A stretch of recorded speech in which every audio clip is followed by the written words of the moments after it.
Tere, mina olen Ingrid Maadvere ja näitan teile nüüd, kuidas siis Google arvutustabelis või siis Google Sheetis kasutada liigendtabelit ehk pivoti tabelit. Ja mul on siis andmed siin olemas, need on juba korrastatud ja esimene asi, ma pean siis selles andmetabelis kõik andmed välja valima. Mul on selleks kaks võimalust. Üks on see, et ma võtan lihtsalt siit A1-st, lohistan hiirega ja valin välja kõik, nii et mul oleks kõik read valitud ja kõik veerud, kus sisu on valitud. See on nagu üks variant ja näete, nüüd on kõik sinine, eks ole. Nii, aga kui ma niimoodi lohistada ei taha, siis teine variant on ka selline, et ma lähen lihtsalt siia esimese selle lahtri peale, A1. Nüüd otsin üles viimase lahtri, mis on mul siis siin, eks ole, K63. Hoian nüüd seda shift-klahvi. Shift-klahv oli see, mis teeb suurt tähte. Hoian seda all ja klõpsan selle viimase lahtri peal ja näete, see valik tehti mul ka ära, nii et selline variant on ka võimalik siis. Nii, ja kui mul on ära valitud kõik see, mida ma tahan siis sinna liigendtabelisse panna, siis ma valin ülevalt menüüs sisesta ja valin liigendtabel. Siin mul ongi liigendtabel, et mõnikord on ta siis ka siis pivot-tabel või oleneb mis keeles ka, aga te alati ikooni järgi tunnete ära. Nii, klõpsan selle peale ja nüüd ta küsib, et kuhu see siis luua, et kas uuele lehele või olemasolevale lehele. Teatavasti siis sellel arvutustabelil on sellised erinevad lehed, näete, mul on siin 1-2. Mina jätan selle uuele lehele ja vajutan loo. Ja esialgu tundub, et ega nüüd, mis mul siin siis loodi, eks ole, et mul loodi mingi kummaline asi, et siin on nagu mingi tabel on, aga seal midagi ei ole, alla ongi kirjutatud pivoti tabel. Ja nüüd on siis see, et mina saan ise otsustada, mis on ridades ja mis on veergudes ja mis on väärtused. Ja ma näitan teile selle kohe ära ka, kuidas see siis käib, et siin on mul siis all on paremal on ilusti näha, et kui ma nüüd siin read, võtame read kõigepealt, lisame siia ja mind huvitab näiteks klass kõigepealt, valin klassi. Nii, ja nüüd näen klass, esimesed ja teised klassid, mind huvitas see. Ja nüüd veergudesse, veerud on siin siis üleval, võtame siis mingisuguse küsimuse, võtame siis sellise asja, et ajaplaneerijas on sellest õppeaastast koomiksid, olen vaadanud neid koomikseid. Võtame selle küsimuse, näete nüüd siia üles siis pandi ei oska öelda jah. Aga ma ei näe siin veel mingeid väärtuseid, sest tegelikult ma pean siis ka määrama ära väärtused. Kolmas on siis väärtused, võtame siit lisa ja võtame nüüd selle sama küsimuse, olen vaadanud neid koomikseid ja lisame väärtused. Ja vaatame kindlasti, et siin oleks ta siis loendanud, näete, et count A on siin, eks ole, et ta ei ole midagi kokku arvutanud. Ja ma saingi tegelikult sellise päris ilusa tabeli, eks ole, kus on siis näha, eks ole, klass ja ma näen ka näiteks, et teine klass või ütleme, kui ma vaatan arvuliselt, siis esimene klass on rohkem neid koomikseid vaadanud, teine klass vähem. Aga nüüd nende tabelitega, vot siin ma sain nagu toortabeli kätte. Nüüd ma võtan ta siit, kopeerime ta siit ära. Jälle ma lihtsalt klõpsan niimoodi, et valin kõik ära. Nii, kopeerimiseks on mul mitu võimalust, kas Ctrl+C või siis võtan siit, eks ole, muuda ja kopeeri või parem hiire klõps kopeeri ja loome alla uue lehe. Võtan siit plussmärgi pealt, lisaleht. Siia alla loodi mulle uus leht ja nüüd mul on vaja see siia kleepida. Aga vot kleepimisel ma kasutan nüüd ühte sellist väga kasulikku võtet, mida saab igal pool kasutada.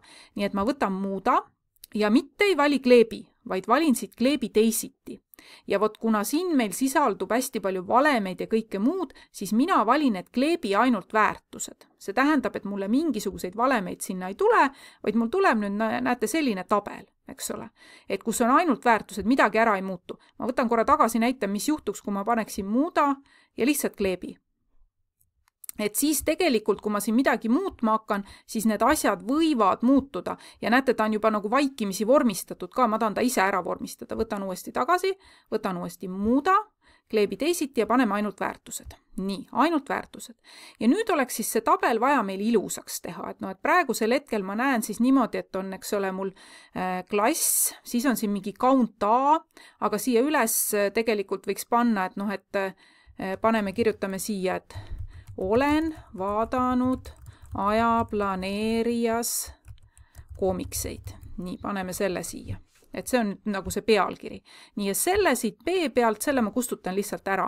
Näete, eks ole, Google Sheetis ja Excelis on nii, et see tekst läheb nagu üle nende veerguded. Nii et näete, et kui ma siin üleval näen valemi real, et see on nii pikk, siit kustutan ära, siis näete, nüüd jäi ainult see. Nii, klass on hea, ei oska öelda jah, ja siis mul on siin kokku. kokku, eks ole, et mul on siis kokku siin üleval või all, et üldkokkuvõte, et ma võin panna ka niimoodi, et kas mul on vaja seda klasside kokkuvõtet, et ma seda tunnen, et seda võib-olla mul isegi pole praegu vaja, siis ma selle kustutan ära, lihtsalt kas lohistan üle, vajutan delete või siis kustutan, eks ole, mäletate ka tervet veergu saab, nii, ja kustuta veerg, eks ole, ka seda saaks teha.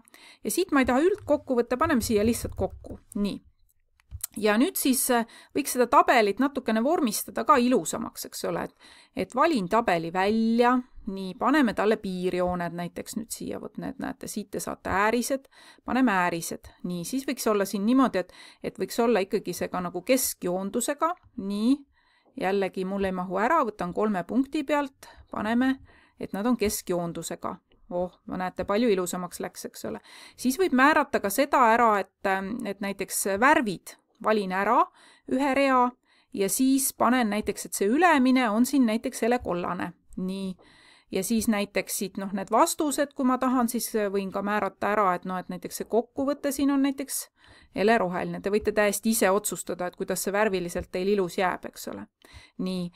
Siis saab määrata ka seda, et kui suurelt see tekst, font ja seda te kõik oskate ju muuta, eks ole. Praegu on 10, aga kui ma tahan, et ta oleks suurem, ma võin panna, et ka 11, siis ma võin valida, mis fondiga, võib-olla ma tahan hoopis kaliibriga seda, eks ole, et te saate kõike nagu seda määrata. Ja nüüd, kui mul on siis see tabel valmis, ma panen siia, muudame lehel nime ka ära, muidu mul tuleb neid nii palju.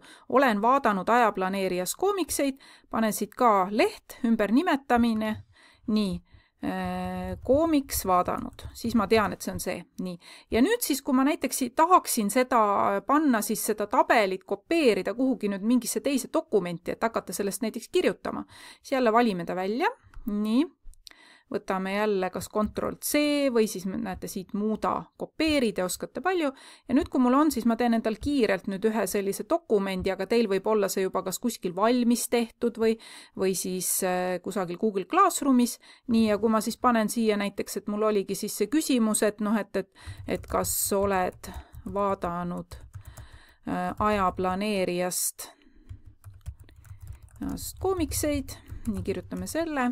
Näete, siin on kirjaviga, vaadake, kui hästi mulle alati näidatakse ette. Siit paneme ajaplaneerijast aktsepteerime, aga tegelikult planeerija, vaata, ta ei tundnud seda sõna. Nii, ja nüüd siis siia alla muuda ja kleebi. Nii, ja seekord nüüd ta küsib mu käest, et kas ma tahan nagu koos selle arvutustabeli lingiga. See tähendab seda, et kui ma seal midagi muudan, muutub siin ka. Minu enda valik. Ma võin panna, et las ta jääda nii, kleebib ära ja näete, nüüd on mul siin see tabel siin olemas. Ja siin ma saan ka veel teda lohistada vajadusel natukene siis, eks ole, suuremaks need vahed. Ja võt mida ma nüüd siin näen praegu see ülemine, eks ole, ajaplaneerijas koomikseid, võt need lahtrid tahaks tegelikult ühendada. Ma võin ka seda siis minna ja teha hoopis siin selles. Lähme korra siia. Ma näitan, kuidas siin Google Sheetis seda teha. Et vaadake, siin ta kirjutab ilusti üle, aga nüüd, eks ole, tekstidokumendis ju enam ei kirjuta. Nii, valin kõik selle ära. Nii, ja nüüd pean siis leidma sellise koha, kus on need ühenda lahtrid. Ja see ühenda lahtrid on vot sellise märgiga, mis on siis 2 noolekest. Nii, klõpsame selle peale ühenda. Nii, vaatame, kas nüüd siin paneme siin värskenda. Ja näete, ühendas ilusti ära, eks ole. Nii et kui ma seal midagi muudan, siis muutub ka siin. Ja nüüd ma võin tegelikult siia alla siis selle tabeli kohta ka kirjutada, et teha siis kokkuvõtte, eks ole. Et esimese klassile õpilased on rohkem vaadanud koomikseid.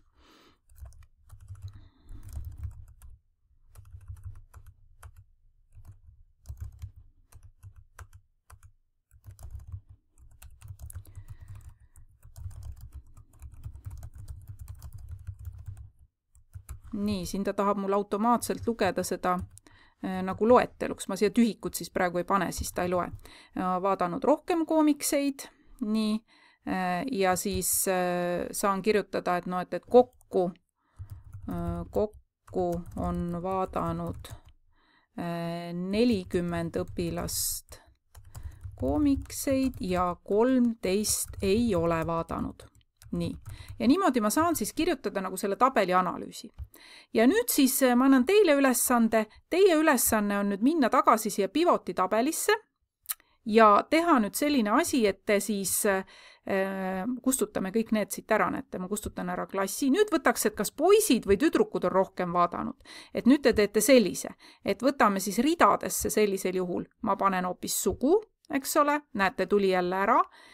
Veergudesse lisan selle sama küsimuse näiteks, eks ole. Nii, ja väärtustesse lisan siis ka selle sama küsimuse ja näete, nüüd ma sain siis hoopis sellise tabeli. Ja siin tuleb siis välja, eks ole, et kui palju oli poisse oli 24, tüdrukuid oli 38, eks ole, et siin on nüüd näha, et kuidas see poiste ja tüdrukute vahekord siin siis on. Kuna poisse oli natukene vähem, siis siin oleks võib-olla isegi hea seda üldkokkuvõtet ka näidata. Aga selle ma nüüd jälle kopeerin ära, teen talle eraldi lehe, aga ma nüüd jätan selle video siin pooleli, et te saaksite edasi nüüd proovida vastata veel erinevatele küsimustele.